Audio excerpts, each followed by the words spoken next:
ফজলুর রহমান ফজু সাহেব নামে এক নেতা আছে, অনেকে ফজু পাগলা বলে। আজকে দেখলাম এক বক্তব্য দিচ্ছে উনি যে আমি হিন্দু না, আমি মুসলমানও না। জোরে কোন সুবহানাল্লাহ। কি জোরে বলেন নাউজুবিল্লাহ। মানে ফজু বলতেছে আমি হিন্দু না, মুসলমানও না। এখন একটা ব্যক্তি যদি হিন্দু না হয়, মুসলমানও না হয়, ওর ঈমান আছে? জোরে বলেন আছে? আপনি হয় ছেলে হন না হলে মেয়ে হন। আপনি যদি বলেন আমি ছেলেও না মেয়েও না, তাহলে কি? জোরে বলেন। তাহলে যারা বলে আমি হিন্দু না মুসলমানও না, আবার মাথার টুপি দিয়ে ঘোরে, বড় বড় কথা বলে, এরা হিজড়া মার্কা মুসলমান। ভালো করে বোঝেন, ঈমান অত সোজা জিনিস নয়। ও ফতুয়া দিচ্ছে যে একজন সন্তান যখন জন্মগ্রহণ করে এর তো কোনো দোষ নাই। বাবা মা হিন্দু বানাই, বাবা মা মুসলমান বানাই, আমি হিন্দু না মুসলিম না, কথা সত্য। তবে হাদিসে এসেছে প্রতিটা সন্তান জন্মের সময় তার মূল ফিতরাতের উপরে, আল্লাহর ধর্ম ইসলামের উপরে জন্মগ্রহণ করে। সুবহানাল্লাহ বলেন। মানে সন্তান জন্মগ্রহণ করার সময় কোনো অপরাধ নাই, ও ইসলামের উপরে জন্মগ্রহণ করে। তারপরে তার বাবা হিন্দু হলে তাকে হিন্দু বানাই, মুসলমান হলে সে মুসলমান হয়। এখন আপনি ফতোয়া দিচ্ছেন আমি হিন্দু না মুসলমানে না, কিন্তু মুসলমান সন্তান জন্মগ্রহণ করার পরে আজান হয় কি হয় না? না, আমার তো মনে হয় ফজুর কানে আজান হয়নি। কত কন্যাকা কি আজান কেন দিবে? তো হিন্দু না মুসলমানও না। সুতরাং এগুলো ফতোয়াবাজি করেন না। একটা সন্তান জন্মগ্রহণ করার সাথে সাথে আমার বাবা চাচা খালু সন্তানের কানে আজান দিয়ে তারা প্রমাণ করে তুমি অন্য কোনো ধর্মের না, তোমার ধর্ম হলো ইসলাম। সুতরাং মনে যা চাই তাই বলেন না, এত ফতোয়াবাজি করেন না। আবার কয়েকদিন আগে বলেছে যে হাসিনের বিরুদ্ধে যে রায় হয়েছে এই রায় আমি মানি না। কারণ কি বলতেছে? যে আদালতের রাজাকারের বিচার হয়েছে ওই আদালতের রায় আমি মানি না, পরবর্তীতে ট্রাইব্যুনাল বাতিল হতে পারে।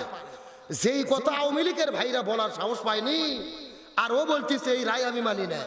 আমাদের বগুড়ার কৃতি সন্তান তারেক জিয়াকে বলতে চাই, এটা যদি আপনাদের দলীয় বক্তব্য হয় যাতে আপনাদের বয়কট করবে, প্রত্যাখ্যান করবে। আর যদি আর ব্যক্তিগত বক্তব্য হয় ক্ষমা চাইতে বলেন, নাহলে এই দেশের জনগণ তাকে গণধোলাই করবে। আমরা দলমত রাজনীতি বুঝি না। স্বৈরাচারদের পক্ষ অবলম্বন করে পুনর্বাসনের যারা চেষ্টা করবে তাদেরকেই জাতি বয়কট করবে। আল্লাহ তাআলা আমাদের সঠিক বুঝ দান করুক, বলেন আমিন। আরো জোরে বলেন আমিন। তাহলে চিৎকার করে বলেন শান্তির জন্য কি লাগবে? কোরআনের পক্ষে আমরা সমর্থন দিতে রাজি আছি তো? আগামী নির্বাচন পর্যন্ত আজকের ওয়াজ কেমন থাকবে? এখন হয়তো অনেক আবার মন খারাপ করলেন যে হুজুর আপনি আবার ভোটের কথা বলতেছেন কেন? না, ভোটের কথার বিষয় না। আমার বাড়ি হলো বগুড়া জেলা। বগুড়ায় আমার বাড়িতে যে কোরআন আছে ওই কোরআনের সূরা নিসার 85 নম্বর আয়াতে ভোটের কথা আছে। আপনাদের দিনাজপুরের কোরআনে নাও থাকতে পারে। হ্যাঁ আছে, আছে। আচ্ছা কি আছে আমি কি বলবো? আল্লাহর কোরআন বলেছেন মাইয়াশফা শাফাআতান হাসানাতান ইয়াকুল্লাহু নাসিবুম মিনহা। আপনি যেই লোককে ভোট দেবেন এই লোক ভোট পেয়ে ক্ষমতা যাওয়ার পরে যদি মসজিদ মাদ্রাসা করে, রাস্তাঘাট করে, ভালো ভালো কাজ করে, এই লোক ভালো কাজ করে যেই সওয়াব পাবে এই সওয়াবের একটা অংশ আপনারা ওই লোককে ভোট দেওয়ার কারণে আল্লাহ আপনাদের আমুল নামার ভেতরে লিপিবদ্ধ করে দেবে। সুবহানাল্লাহ বলেন। পক্ষান্তরে আল্লাহ তাআলা বলেন আপনি যেই লোককে ভোট দেবেন এই লোক ভোট পেয়ে ক্ষমতায় যাওয়ার পরে যদি জনগণের চাল ডাল গম চুরি করে খায়, রড বালু সিমেন্ট চুরি করে খায়, দেশের টাকা বিদেশের মধ্যে নিয়ে যায়, আলেমদের জেলে বন্দি করে, আল্লাহর নীতি বাদ দিয়ে মানব রচিত নীতিতে দেশ পরিচালনা করে, ওই লোক অন্যায় অপকর্ম করে যেই গুণ হবে ওই গুণের একটা অংশ আপনাদের আমুল নামার ভেতরে বিকাশ করে পাঠাইয়া দেওয়া হবে। কথা কি বোঝা যায়? তার মানে বোঝা গেল একটা ভোটের কারণে জান্নাত হতে পারে, আবার একটা ভোটের কারণে জাহান্নাম হতে। কিন্তু আমাদের দেশে একটা কথা আছে ভাই, আমার ভোট আমি দেবো যাকে খুশি। এটা সম্পূর্ণ কোরআন বিরোধী বক্তব্য। আমার ভোট আমি দেব, যাকে খুশি তাকে দেব না।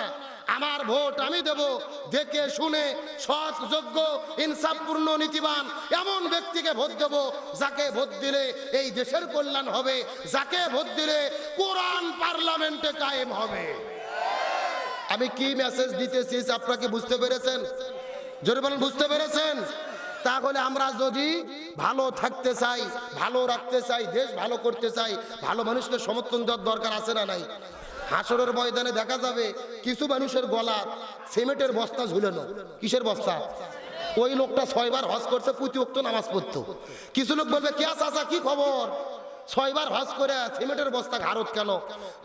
বললেন না ভাই, ভোটের দিনে গোপন ঘরে এমন মানুষকে সেল মারছিলাম, ও ক্ষমতার জায়গায় 200 বস্তা সিমেন্ট চুরি করছে, 100 বস্তা আল্লাহ ওর গলার দিয়েছে, আর 100 বস্তা আমার গলার ভেতরে। কথা কি বোঝা যায়? আপনার সমর্থন পাইয়া যারা অন্যায় করবে, ওই অন্যায়ের ভাগ আপনাকেও নিতে হবে।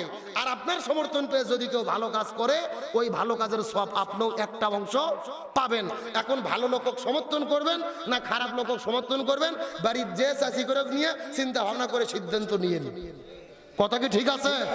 আল্লাহ তাআলা আমাদেরকে সঠিক বুঝ দান করুক, বলেন আমিন। তাহলে কয়টা কারণে মহিলারা জাহান্নামে যাবে ভুলে গেছেন নাকি? বড় ভাই কিছুক্ষণ থাকবেন না, যাবেন আপনি 10-15 মিনিট। আমার বন্ধুগণ, মুসলমান ভাইরা গভীর মনোযোগ লক্ষ্য করুন।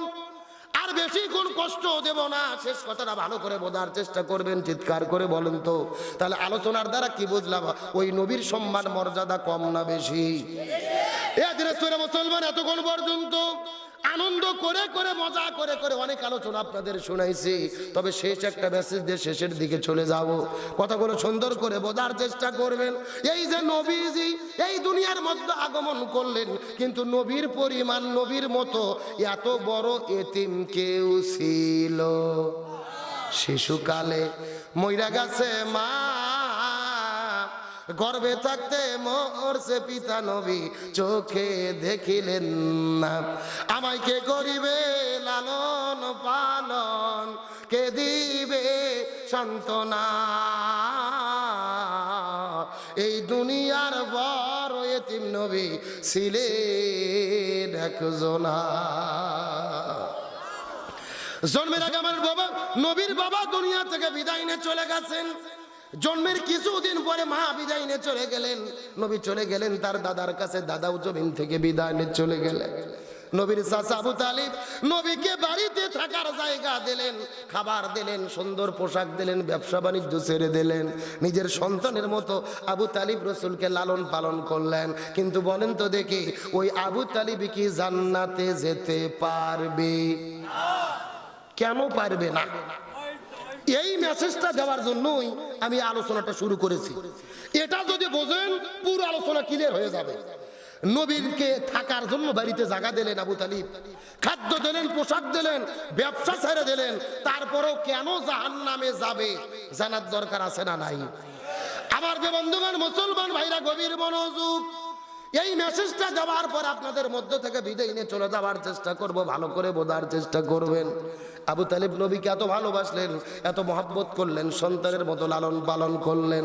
তারপরও কেন জাহান্নামের মধ্যে যায়? ওই আবু তালিব দুনিয়া থেকে যেদিন বিদায় নিয়ে চলে যাবে, আমার নবী দাস্তে করে যাওয়ার পরে আবু তালিবের কানে কানে ডাক দিয়ে বলে, চাচা আপনি একটা বার শুধু বলবেন লা ইলাহা ইল্লাল্লাহ মুহাম্মাদুর রাসূলুল্লাহ, বলার কোনো দরকার নাই, শুধুমাত্র আল্লাহকে স্বীকার করেন। আমি প্রয়োজনে আল্লাহর সঙ্গে ঝগড়া করে আপনাকে জান্নাতে নিয়ে যাব। এই দিনাজপুরে মুসলমান, কথার গুরুত্ব এখনো বোঝেন নাই। পুরোপুরি কালেমা বলেন লা ইলাহা ইল্লাল্লাহ মুহাম্মাদুর রাসূলুল্লাহ, কিন্তু আবু তালিবকে নবী ডাক দিয়ে বলেন পুরো কালেমা পড়ার দরকার নাই। আমি নবী আমাকে স্বীকার না করলেন, আপনি শুধু আল্লাহকে স্বীকার করে এই দুনিয়ার মধ্য থেকে বিদায় নিয়ে চলে যান। আমি প্রয়োজনে আল্লাহর সঙ্গে ঝগড়া করে আপনাকে জান্নাতে নিয়ে যাব। আবু তালিব কথা শোনার পরে কালেমা পড়ার জন্য প্রস্তুতি গ্রহণ করলেন, কিন্তু পাশেই ছিল আবু জেহেল। আসার পরে ডাকতে বলে, আবু তালিব তুমি কি কালেমা পড়বা? সারা জীবন বাপদাদার ধর্ম পালন করলে, আজকে বাপদাদার ধর্মে চুলকালি লাগাইতে বিদায় নিয়ে চলে যাবা? এটা সম্ভব হবে না। মুহাম্মাদের কথা তোমাকে কখনোই শোনা যাবে না। এই কথা শোনার পরে আবু তালিব আর কালেমা পড়লেন না, দুনিয়া থেকে বিদায় নিয়ে চলে গেলেন। আমার নবী আবু তালিবের কাছে গিয়ে তার লাশের কাছে হাউমাউ করে কান্না করা শুরু করলেন। তার কারণ বলেন তো, ভালোবাসার মানুষ মারা গেলে মানুষেরা কান্না করে কি করে না? এই দিনাজপুরে মুসলমান গভীর মনোযোগ। আজকে এই বাংলাদেশের ভেতরে একটা জনপ্রিয় আলেম বিদায় নিয়ে চলে গেছেন, যার নাম মাওলানা নুরুল ইসলাম কাসেমি। বিদায় নিয়ে চলে গেলেন আমাদের ভেতর থেকে। নুরুল ইসলাম কাসেমি হুজুর সারাটা দেশের 64 প্রতিটা জেলায় ঘুরে ঘুরে যিনি কোরআনের আলোচনা করেছেন, আল্লামা সাঈদীর মতোই তার চেহারা ছিলেন, আল্লামা সাঈদীর মতোই হুবহু কণ্ঠ ছিলেন।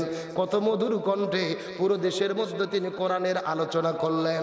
আজকে ঢাকার হসপিটালে চিকিৎসাধীন অবস্থায় এই দুনিয়ার মধ্য থেকে বিদায় নিয়ে চলে গেলেন। পুরো দেশের মানুষ সোশ্যাল মিডিয়ার মধ্যে খবরটা প্রচার করেছে, তার জন্য কান্না করে করে দোয়া করে, তার জন্য কান্না করে করে দোয়া করে। তার মহাব্বতে একজন ইমানদার মুসলমান মারা যাওয়ার পরে মানুষেরা যদি কান্না করে করে তার জন্য দোয়া করে, লক্ষণ ভালো না খারাপ? এ গভীর মনোযোগ, হাদিসের মধ্যে আছে, সুনান আবু দাউদ শরীফের মধ্যে এসেছেন, একজন মানুষ দুনিয়া থেকে মৃত্যুবরণ করার পরে এলাকার মানুষেরা যদি তাকে ভালো বলে সাব্যস্ত করে, তার জন্য দোয়া করে, এটা হলো জান্নাতি ব্যক্তির মৃত্যুর আলামত। কিন্তু কোন মানুষ মারা যাওয়ার পরে মানুষেরা যদি তার ব্যাপারে খারাপ মন্তব্য করে, তার ব্যাপারে খারাপ মন্তব্য করে যদি খুশি হয়, এটা জান্নাতি ব্যক্তির মৃত্যু নয়, এটা হলো জাহান্নামী ব্যক্তির মৃত্যুর আলামত। এই বাংলাদেশে কোরআনের পাখি শহীদ আল্লামা দিলওয়ার হোসেন সাঈদী রহমতুল্লাহ আলাইহি জমিনের মধ্যে থেকে যখন বিদায় নিয়ে চলে গেলেন, তাম পৃথিবীর মুসলমানেরা, বাংলা ভাষাভাষী মানুষেরা চোখের পানি ফেলে কান্না করে করে দোয়া করেছে। তাম পৃথিবীর মুসলমানেরা তার জন্য কান্না করে করে করে করে দোয়া করলেন।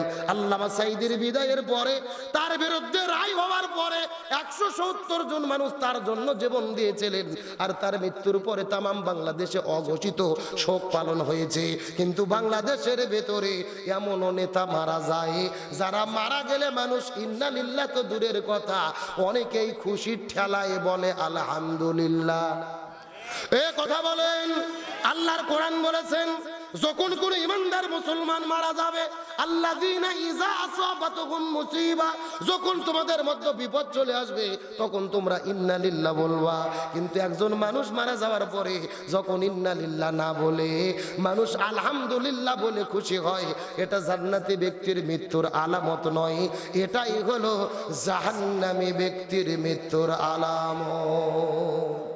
এই জন্য একজন কবি বলেছেন, যেদিন তুমি এসেছিলে ভবে, কেঁদেছিলে তুমি, হেসেছিল ভুবন, এমনও জীবন তুমি করিবে গঠন, মরণে হাসিবে তুমি, কাঁদিবে ভুবন।